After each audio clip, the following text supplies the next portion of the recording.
14ই ফেব্রুয়ারি যদি ভালোবাসা দিবস হয় তাহলে আমার সবটুকু ভালোবাসা আমার পিতামাতার জন্য।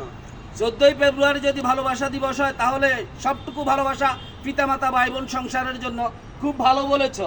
তো 14ই ফেব্রুয়ারি যে আমাদের মুসলিম ধর্মাবলম্বীদের জন্য মহিমান্বিত একটি রজনী অপেক্ষা করতেছে, তা কি তুমি জানো? আমি জানি আপনার ফ্রেন্ড ফলোয়ার আছে, তাদের উদ্দেশ্যে কিছু বলেন। 14 ফেব্রুয়ারি আমাদের মুসলমান ধর্মাবলম্বীদের জন্য নয়।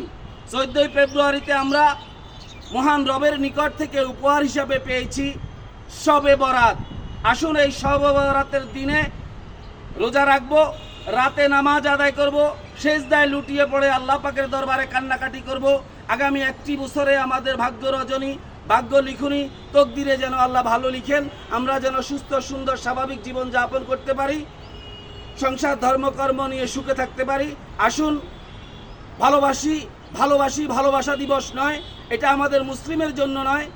দিনে রোজা রাখবো, রাতে ইবাদত বন্দিগি করব, সেজদায় লুটিয়ে পড়ে আল্লাহর কাছে ক্ষমা প্রার্থনা করব।